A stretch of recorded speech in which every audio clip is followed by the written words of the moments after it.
Here is a body, a physical form, with a consciousness and a power of attention.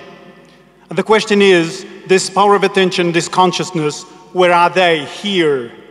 Some people say it's in the brain. Some people say it's in the heart. But if you dissect the heart or you dissect the brain, you won't find the power of attention. And by the way, the brain, sometimes it uses a certain part, sometimes it uses another part. So who tells the brain? Who commands the brain? Who tells the brain to use this part or that part? Where is the source? And what is amazing is this is a question most of the people don't know. It is not in the physical body. It's an inner flow that sprouts from within.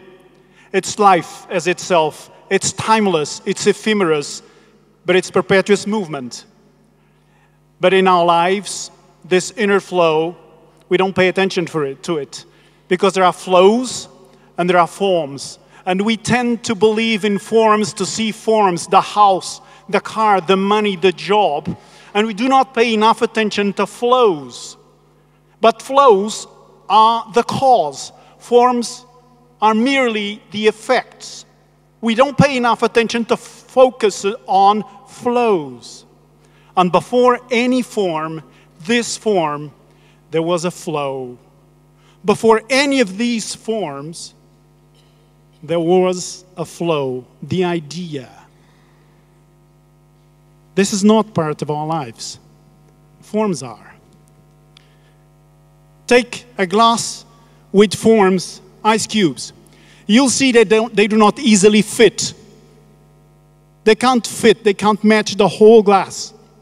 Why? Because they're forms. There's a waste of space. There's a waste of resources. When we work on forms, we waste resources. Our lives, our economy, our societies are wasting resources because we're always wasting resources with our forms, pulling and pushing forms, trying to get our form in the place. Forms do not fit easily.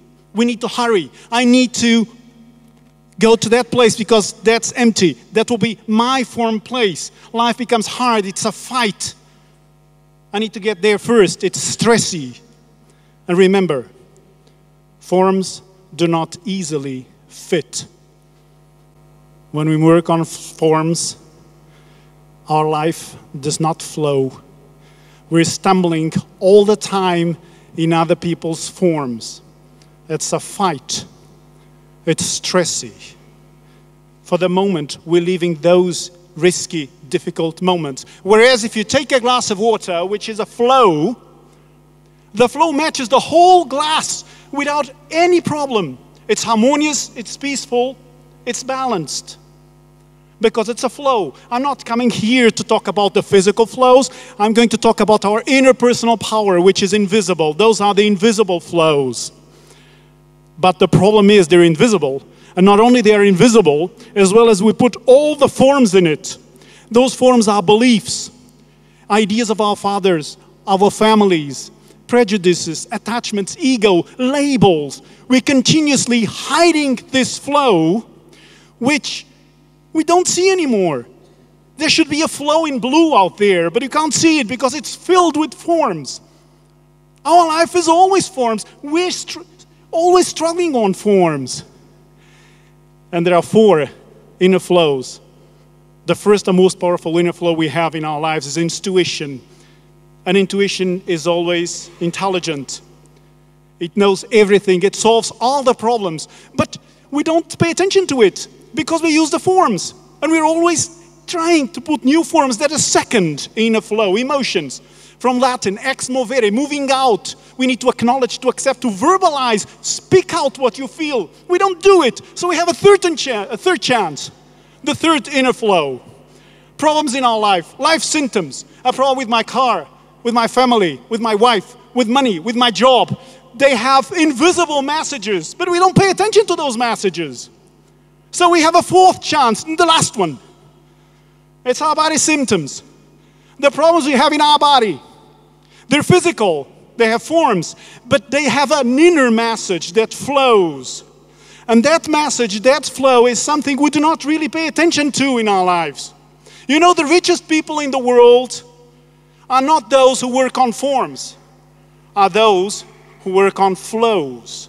They have the ideas, they have the vision, they have the insight.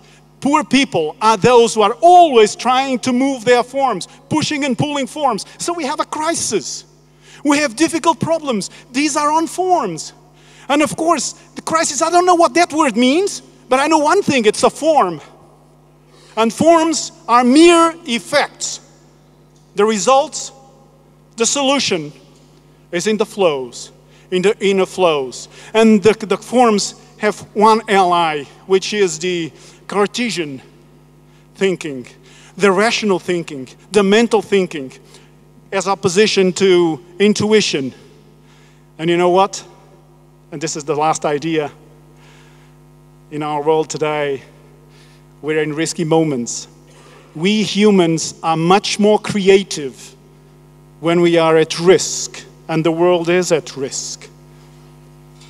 But there is one condition to work with intuition. We need to stop our mental thinking, our rational thinking, our deduction. We need to leave some space for this inner power, which is intuition, to sprout from within and to have some rooms in our lives. For the past 15 years, I've been helping people trying to understand their inner flows in their lives. And I tell them, you can create a new life. You can create a much better life if you stay on the flow. Stay with the flow. Thanking you for using your flow to pay attention. Thank you very much.